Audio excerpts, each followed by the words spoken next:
Est-ce que tu connais véritablement la personne que tu es? Ah, j'ai moins de mains là. Vous savez, la Bible dit une chose. Elle dit que notre cœur est tortueux. Notre cœur est tortueux. Il est tordu des fois. Et que personne ne peut le connaître. Vous savez, dans notre société, on essaie de projeter notre identité dans notre travail. On essaye pour certains d'entre nous, on essaye d'avoir une identité dans notre travail. On essaie de faire en sorte que c'est celle-là qui façonne. D'ailleurs, on dit, mais qui tu es? Moi, je suis prof. Moi, je suis ingénieur. Moi, je suis architecte. Moi, je suis trésorier. Je suis comptable. Puis il y en a d'autres qui disent, mais moi, je suis ce que je suis dans ma famille. Il y en a d'autres qui vont définir leur identité en fonction de ce qu'ils sont, par exemple, au travers des réseaux sociaux même. Il y a des personnes qui créent leur identité au travers des réseaux sociaux. Et des fois, il y a un décalage véritable entre ce que la personne est véritablement et ce qu'elle projette sur les réseaux sociaux. J'ai lu un magazine, pas plus tard qu'il y a 2 jours, d'une personne qui disait que sur les réseaux sociaux, alors qu'elle n'était pas, on va dire, quelqu'un de très impulsive à ce niveau-là et à fond sur les réseaux sociaux, mais elle avouait qu'en fait, chaque jour, elle postait quelque chose sur Instagram, mais elle mettait le meilleur de elle.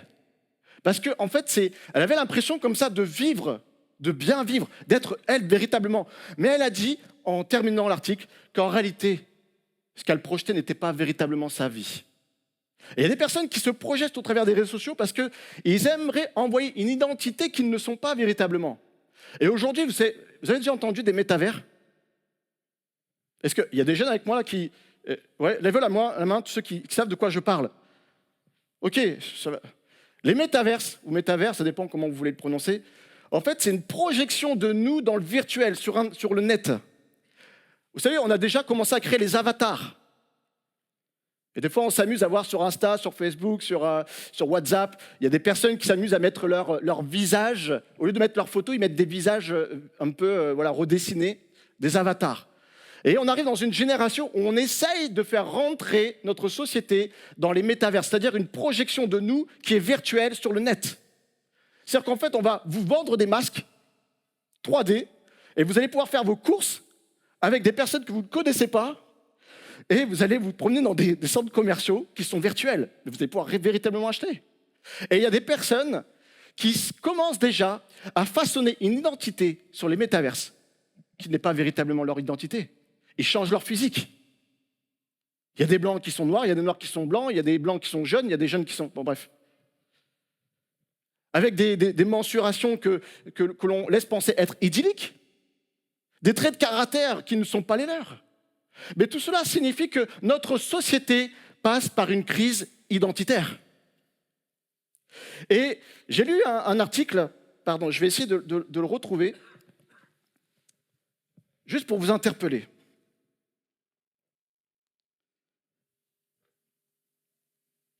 Symptôme d'une crise d'identité. Une personne qui traverse une crise d'identité ne parvient pas à trouver réponse à certaines questions. Voici les questions.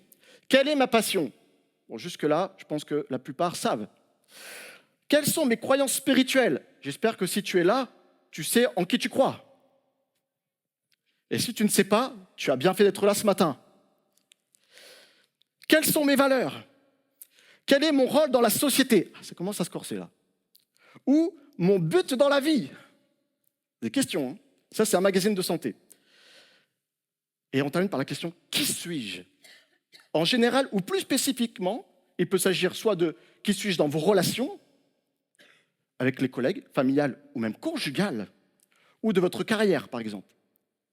Et bien que tout le monde remette en question son estime de soi de temps à autre, si vous traversez un changement majeur ou une période de stress et que les questions que je viens de vous citer ci-dessus commencent à interférer avec votre vie quotidienne, alors vous vivez peut-être une crise d'identité.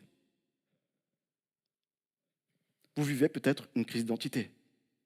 Et vous pouvez également remarquer que vous vous sentez plus irritable, moins motivé ou vide. Connaissons-nous réellement? Qui se connaît véritablement dans cette salle?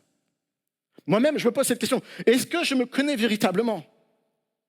Et c'est le titre du message, c'est « Sais-tu qui tu es ?» Mais j'aimerais vous donner une assurance ce matin, c'est qu'il y a au moins une personne et pas des moindres qui nous connaît chacun. C'est Dieu. Dieu nous connaît véritablement. Vous savez, un jour, Moïse a dit à l'Éternel, et on va le prendre, c'est dans Exode 33, verset 12, et il dit, voilà, Moïse dit à l'Éternel, voici, tu me dis, fais monter ce peuple d'Israël. On se souvient de ce passage, lorsque Moïse a rencontré le Seigneur sur le mont Horeb. On avait, vous vous souvenez, parlé de ce récit il y a quelques mois. Moïse rencontre pour la première fois Dieu sur le mont Horeb. Et d'ailleurs, même lui passait par une crise identitaire parce qu'il lui répondit, mais qui suis-je ? Moïse, il a été né d'un peuple hébreu.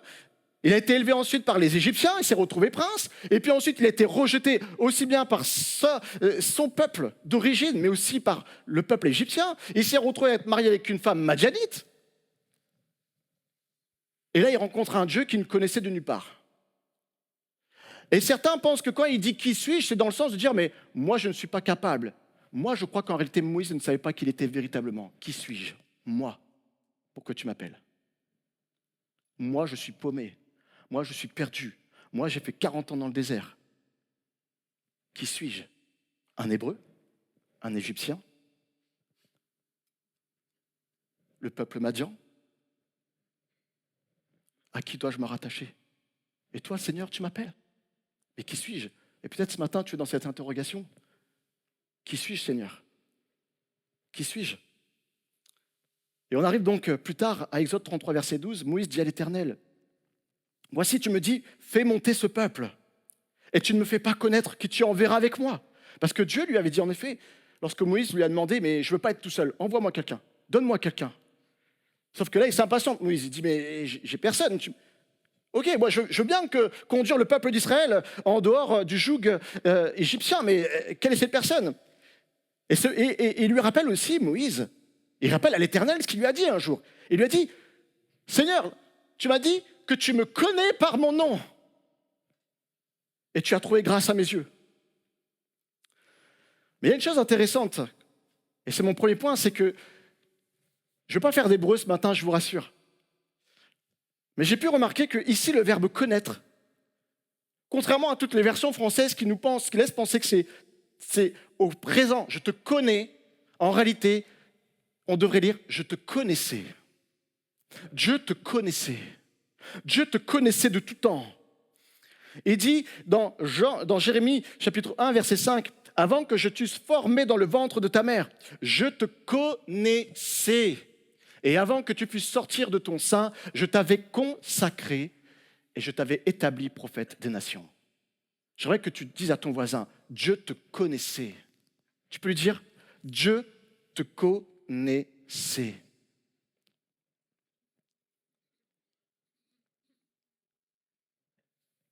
Dieu t'a créé parce que le verbe connaître en hébreu signifie aussi choisir.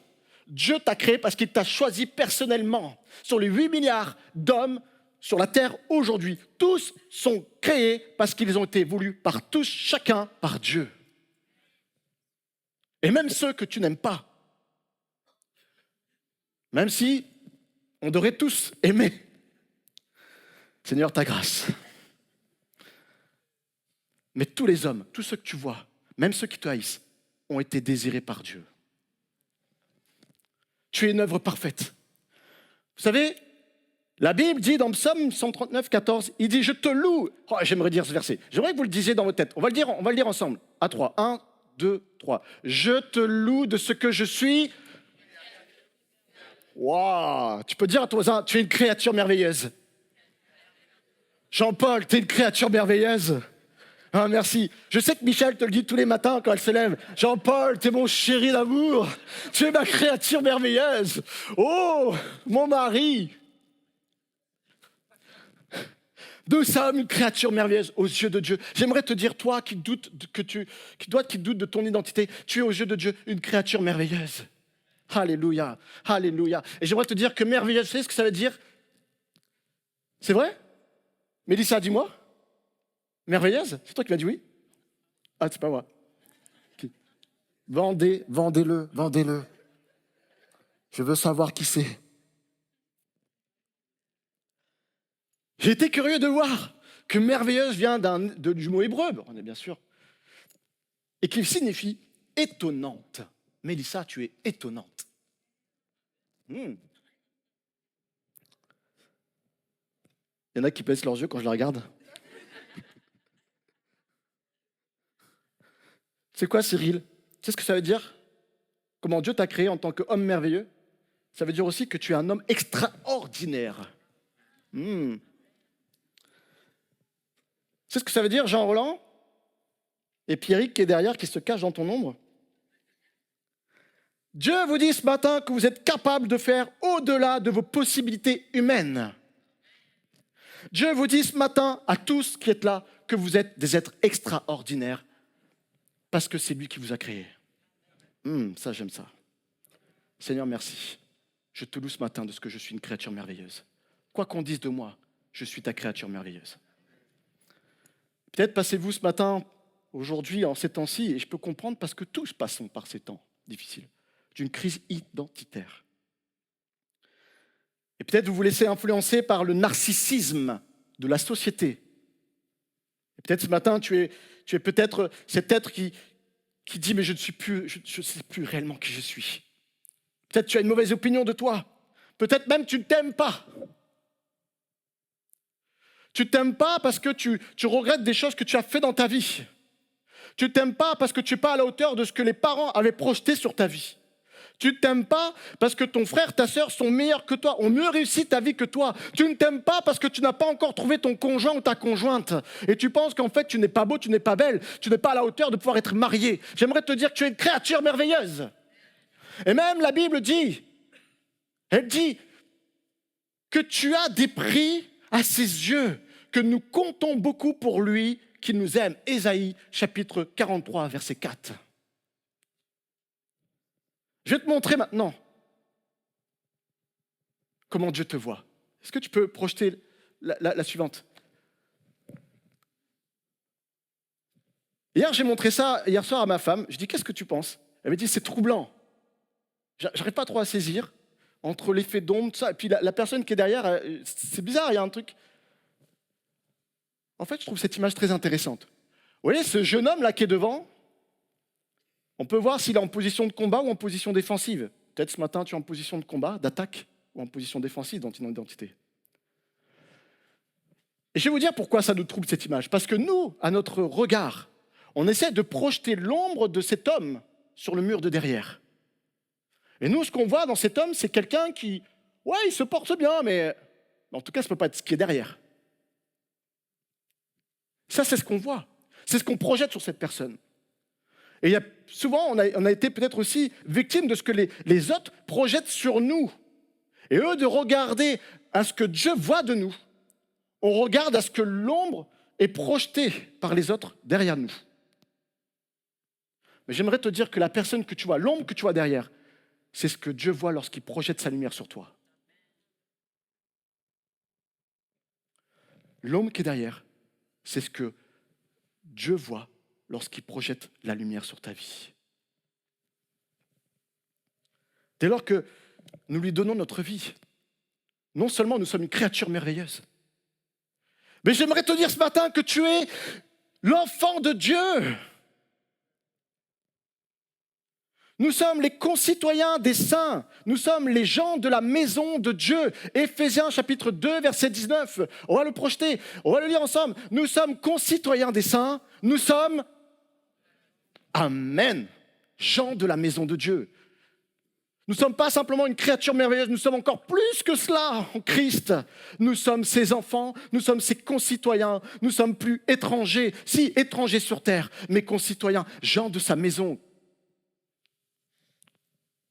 Dieu nous connaît mieux que nous-mêmes. Est-ce qu'on peut lire ensemble Psaume chapitre 139, versets 1 à 5. Voilà ce qu'il est dit. Éternel, tu me sondes et tu me... Amen. Tu sais quand je m'assieds, quand je me lève. Tu pénètres de loin ma pensée. Ah ouais. Il sait ce que tu penses. Tu sais quand je marche et quand je marche et quand je me couche. Et tu pénètres toutes mes voies. Et car la parole n'est pas sur ma langue, que déjà, ô Éternel, tu la connais entièrement. Waouh! Tu m'entoures par derrière. Ah, j'aime ça. tu m'entoures par derrière et par devant, et tu mets ta main sur moi. Je vois l'image du Père qui nous prend, donc qui nous saisit dans ses bras. Il nous tâtonne, tel un berger. Une fois, je parlais avec quelqu'un au téléphone, je disais, je désire être ce pasteur, ce berger comme mon Dieu, qui est là et qui tâtonne ses brebis, qui passe entre ses jambes et qui effleure sa main sur sa peau pour savoir si tout va bien, si la brebis n'a pas été blessée. Dieu te connaît, chaque jour il te tâtonne. Chaque jour il regarde, il vérifie si tu as été blessé ou pas. Parce que tu es sa créature merveilleuse. Je voulais vous donner ce verset, vous rappeler ce verset qui nous fait peut-être rappeler et prendre conscience que Dieu nous connaît mieux que nous-mêmes. Tu sais, tu peux leurrer les personnes qui sont autour de toi. Tu peux même te leurrer toi-même en essayant de projeter une identité que tu n'es pas réellement, qui n'est pas celle que Dieu a mis en toi. Mais tu ne peux pas leurrer ton Créateur. Tu peux leurrer par tes mensonges. Tu peux leurrer par ta condition spirituelle. Mais Dieu te sonde chaque jour. Il connaît ton péché. Il connaît ce que tu penses. Il connaît ta malveillance. Il connaît tes mauvaises paroles avant même que tu les prononces. Et je te dis cela simplement pour te rappeler que tu peux faire la cour, tu peux faire le théâtre, tu peux être un acteur merveilleux, mais aux yeux de Dieu, tu restes sa création. Il te connaît mieux que toi-même. Alors ne joue pas avec ton Créateur. Respecte-le. Et si ce matin, tu sens que le Saint-Esprit sonde tes reins, sonde ton cœur, est en train de révéler un péché, une situation qui n'est pas digne de sa création, ne sois pas culpabilisé, mais dis simplement, Seigneur, pardon, de ce que j'ai souillé ta créature, de ce que j'ai souillé ton œuvre merveilleuse. Oh Seigneur, aide-moi à être cette œuvre que tu as créée à l'origine, qui est digne de ton nom. Et que lorsque les personnes me voient, ils te voient. Non pas d'apparence, comme les hommes pourraient les voir au travers de moi, mais qu'ils voient au fond de mon cœur qui tu es, toi, mon Dieu, toi, mon Créateur. Deuxième point pour nous ce matin. Et je voudrais reprendre pour cela ce que Moïse va dire plus loin dans ce récit. On continue dans Exode 33 et on arrive au verset 12. Il dit, tu as dit, je reprends ce verset qu'on a cité tout à l'heure, je te connais. Ça, c'est bon, on a vu. Mais il dit, je te connais par ton nom et tu as trouvé grâce à mes yeux. Et je voudrais dire ce matin que lorsque Dieu dit, il nous connaît par notre nom, cela signifie que notre nom a une visée prophétique. Lorsque je vais citer Laurie, moi je l'appelle par son nom Laurie.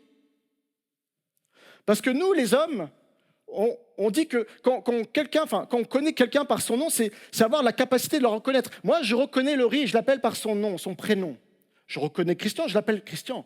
Je reconnais celui qui est à côté, je vais l'appeler Bastien. Mais lorsque Dieu dit qu'il te connaît, qu'il nous connaît par notre nom, ça ne signifie pas simplement qu'il nous connaît, qu'il nous reconnaît parmi tant d'autres. Mais là, ça signifie qu'il nous connaît dans notre nature, qu'il nous connaît tout entier, corps, âme et esprit. Corps, âme et esprit. Et d'ailleurs, il est intéressant, si on revient à quelques versets précédents, même chapitres dans l'Exode, rappelons-nous de ce moment où, à nouveau, Moïse est sur le mont Horeb et qu'il est face à Dieu.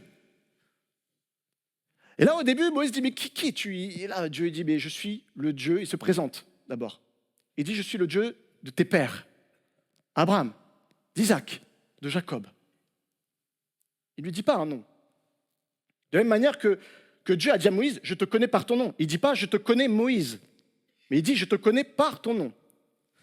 Et puis, donc, sur le mont Horeb, à un moment, Moïse dit, ok, mais moi, j'aimerais quand même que tu dises quel est ton nom, de manière à ce que si le peuple d'Israël me demande au nom de qui je parle, je puisse dire quel Dieu. Est-ce que c'est le Dieu du feu, le Dieu de l'eau, le Dieu de la guerre, le Dieu de l'amour, je ne sais trop quoi. Et là, que va dire Dieu? Il ne va pas donner un nom, mais il va donner ce fameux tétragramme, je suis celui qui suis. Cela veut dire par là que lorsque Dieu dit il nous connaît par notre nom, ça veut bien dire qu'il nous connaît par notre nature.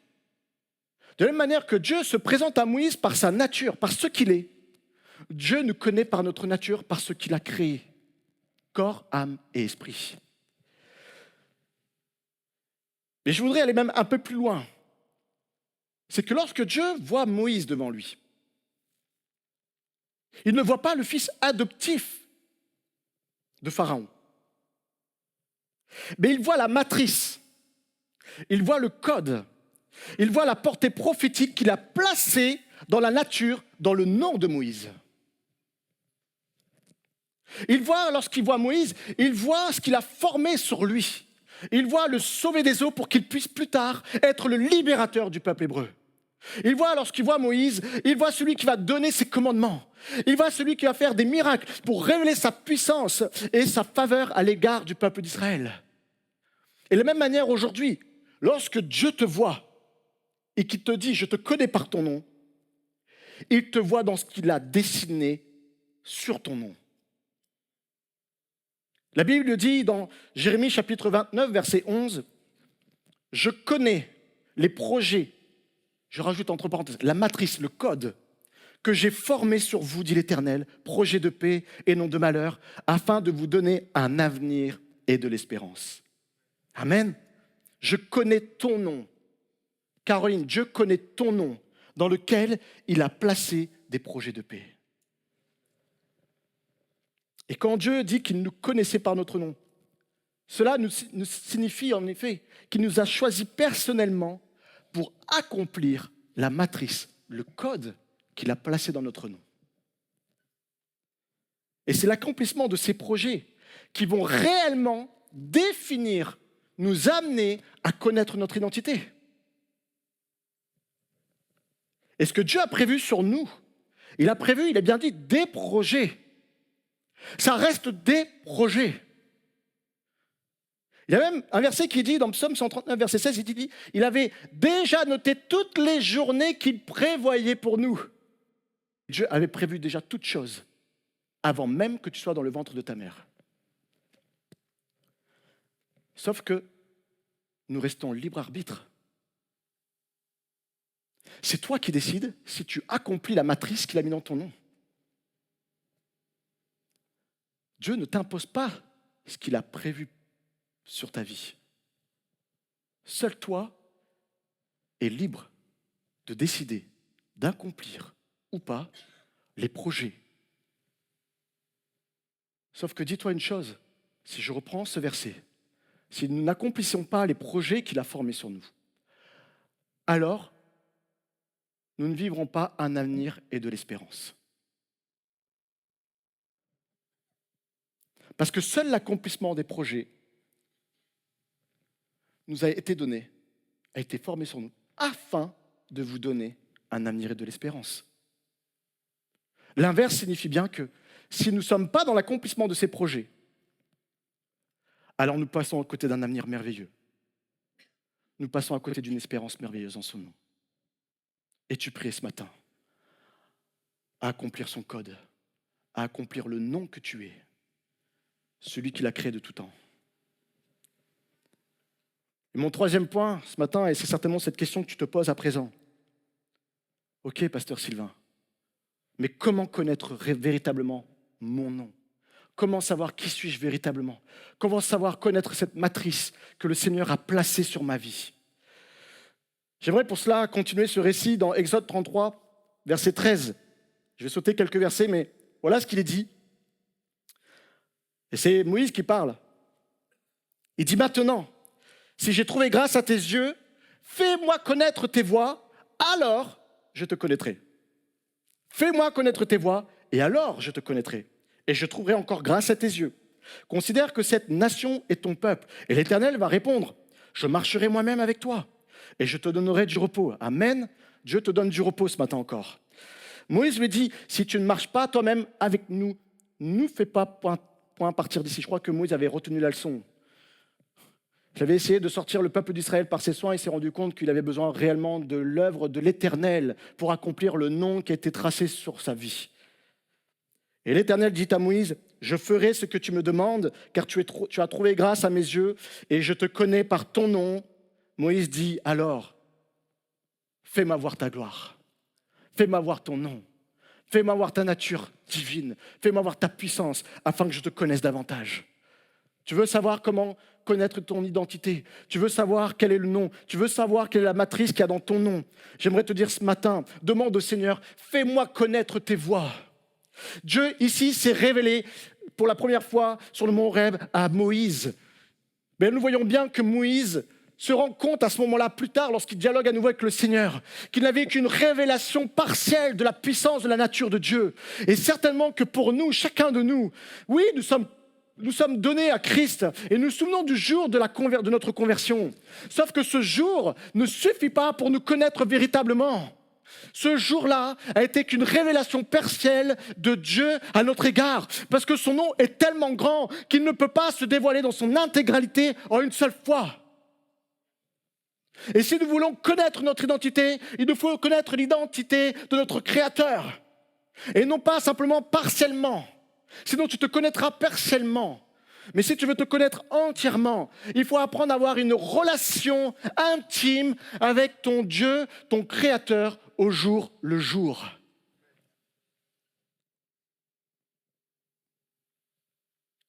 Et la deuxième chose, c'est de lui demander, Seigneur, fais-moi voir ta gloire. Parce que Dieu nous amène à être participants de sa gloire. Mais pour être participant de sa gloire, il faut connaître avant tout sa gloire. Connais-tu sa gloire ce matin? Connais-tu véritablement le nom de Dieu? Je vais te rassurer, tu ne connaîtras jamais le nom dans son entièreté. Notre capacité humaine ne peut pas. C'est pas possible. Seulement lorsque nous serons là-haut devant lui, nous connaîtrons véritablement son nom. La Bible dit même que lorsque nous irons là-haut, et je comprends mieux maintenant ce verset, parce que là-haut, je connaîtrai véritablement mon Dieu. Je verrai à quel point sa gloire est immense. Alors je recevrai un nouveau nom. Parce que je me connaîtrai alors entièrement à ce moment-là. Mais non plus selon l'identité terrestre, mais selon mon identité céleste. Parce que mon nom est inscrit dans le livre des vies. Amen. Alléluia. Fais-moi connaître ta gloire, Seigneur. Fais-moi participer à ta propre gloire, à ton œuvre merveilleuse. Fais-moi participer à ta nature divine. Fais-moi vivre les projets que tu as formés sur ma vie et que tu as déjà mis dans mon nom depuis le ventre de ma mère. Oh, fais-moi participer à ta gloire, à ton œuvre merveilleuse. Et alors, pour cela, fais-moi connaître tes attributs. Fais-moi connaître ton nom. Une fois, je discutais avec une personne. Et il me dit, Sylvain, comment je peux savoir ce dont à quoi Dieu m'appelle? Comment je peux savoir ce que Dieu a mis dans mon nom? C'est ça que ça voulait dire, véritablement. Je lui ai dit, tu sais, il y a un simple verset dans la Bible. Il dit simplement, tout ce que ta main trouve à faire, fais-le avec force, avec ta force, avec la force que tu as. Pourquoi? Parce que je veux croire, encore aujourd'hui, que lorsque nous faisons tout ce que le Seigneur présente devant nous, avec la force que nous avons, alors Dieu aiguise notre identité, aiguise notre nom. Non pas que notre nom a besoin d'être façonné, mais parce que nous avons besoin de laisser le Seigneur façonner, continuer à façonner le vase que nous sommes, afin qu'il nous fasse découvrir quelle forme il a prévu de créer dans notre masse informe. Et au plus tu vas servir l'Éternel, peut-être même dans des choses insignifiantes, et en plus en réalité tu es en train de laisser les mains du potier divin dessiner le vase qu'il avait déjà dessiné sur ta vie dès le jour où tu étais dans le ventre de ta mère. Mais dès lors que tu t'arrêtes à faire ce que ta main trouve à faire, c'est comme si tu arrêtais le mouvement des mains de Dieu sur ta vie. Tu arrêtes, tu stoppes la révélation de ton identité dès le moment où tu arrêtes ton œuvre pour le Seigneur. Alors je voudrais t'encourager ce matin à faire tout ce que ta main trouve à faire. Et tu verras ton identité se préciser. Tu verras ton appel se préciser. Tu verras les choses que Dieu a destinées pour ta vie. Tu verras les projets qu'il a formés sur ta vie. Ne t'arrête pas, ne te décourage pas. Même si tu sens que tu es fatigué, continue, persévère dans la course que le Seigneur t'a tracée. Ne cherche pas à savoir quelle est la ligne d'arrivée. Ne cherche pas à savoir si tu cours plus vite que les autres ou moins vite que les autres. Continue ta course afin que le Seigneur révèle la ligne d'arrivée qu'il a dessinée sur ta vie depuis le ventre de ta mère. Amen. J'aimerais dire en conclusion, qui sommes-nous? Je vais vous le dire ce matin, au nom du Seigneur. Prophète Ésaïe, chapitre 8, verset 18. Nous sommes des signes et des miracles. Voilà ce que nous sommes. Nous sommes des signes et des miracles pour nos frères et sœurs en Christ. Nous sommes des signes et des miracles pour notre entourage qui ne connaissent pas le Seigneur, qui ne connaissent pas leur identité. Nous sommes pour eux des signes et miracles qui peuvent les aider à trouver leur identité en Christ. Voilà qui nous sommes. Et j'aimerais terminer par ce verset que je vous ai cité partiellement tout à l'heure. Apocalypse chapitre 2, verset 17. Et je me réjouis déjà de cela, de cette vérité, de cette promesse qui s'accomplira bientôt pour moi. Je vous rassure pour vous aussi. Celle du jour où Christ viendra nous chercher. Peut-être aujourd'hui, bien que j'espère à chacun de vivre le plus longtemps possible. Peut-être demain, peut-être dans quelques mois, dans des années, dans des dizaines d'années. Nous avons cette assurance de vivre un jour ce verset. À celui qui vaincra, je donnerai de la manne cachée et je lui donnerai un caillou blanc et un nom nouveau que personne ne connaît, si ce n'est celui qui le reçoit.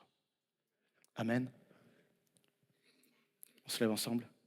On prie le Seigneur ce matin.